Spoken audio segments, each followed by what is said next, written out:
ಬಾಯ್ ನ್ಯೂಸ್ಗೆ ಸ್ವಾಗತ.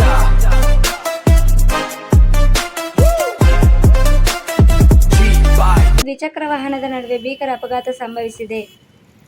ಅಪಘಾತದಲ್ಲಿ ಬೈಕ್ ಸವಾರ ಚಿಂತಾಮಣಿ ತಾಲೂಕಿನ ರಾಂಪುರ ಗ್ರಾಮದ ನಿವಾಸಿ ನಾರಾಯಣಸ್ವಾಮಿ ಎಂಬುವವರಿಗೆ ಗಂಭೀರ ಗಾಯಗಳಾಗಿವೆ. ನಾರಾಯಣಸ್ವಾಮಿ ಅವರು ತಮ್ಮ ದ್ವಿಚಕ್ರ ವಾಹನದಲ್ಲಿ ವ್ಯಾಪಾರಕ್ಕಾಗಿ ತೆರಳುತ್ತಿದ್ದ ವೇಳೆ ಈ ದುರ್ಘಟನೆ ನಡೆದಿದೆ ಎನ್ನಲಾಗಿದೆ.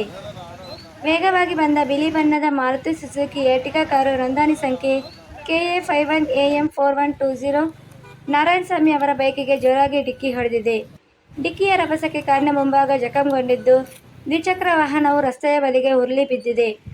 ಅಪಘಾತದ ತೀವ್ರತೆಗೆ ನಾರಾಯಣಸ್ವಾಮಿ ಅವರ ಕಾಲಿಗೆ ಬಲವಾದ ಪೆಟ್ಟು ಬಿದ್ದಿದ್ದು, ಅವರು ರಸ್ತೆಯಲ್ಲೇ ಕುಸಿದು ಬಿದ್ದಿದ್ದರು.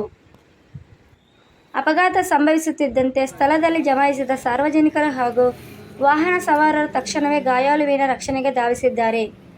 ತೀವ್ರ ರಕ್ತಸ್ರಾವದಿಂದ ತವಕಿಸುತ್ತಿದ್ದ ನಾರಾಯಣಸ್ವಾಮಿ ಅವರನ್ನು ಸ್ಥಳೀಯರು ಆಸ್ಪತ್ರೆಗೆ ರವಾನಿಸಲು ನೆರವಾಗಿದ್ದಾರೆ. ಘಟನಾ ಸ್ಥಳಕ್ಕೆ ಚಿಂತಾಮಣಿ ಗ್ರಾಮಾಂತರ ಠಾಣೆಯ ಪೊಲೀಸರು ಭೇಟಿ ನೀಡಿ ಪರಿಶೀಲನೆ ನಡೆಸಿದ್ದು, ಪ್ರಕರಣ ದಾಖಲಿಸಿಕೊಂಡು ಮುಂದಿನ ತನಿಖೆಯನ್ನು ಕೈಗೊಂಡಿದ್ದಾರೆ.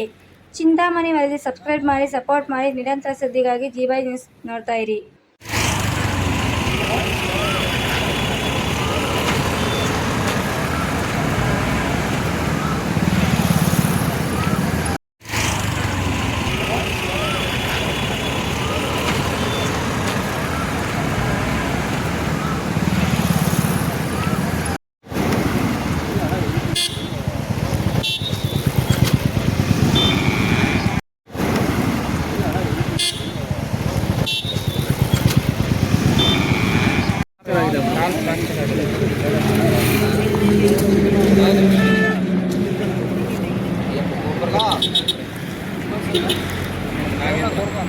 ಲೇಟ್ ಏನಾಗಿದೆ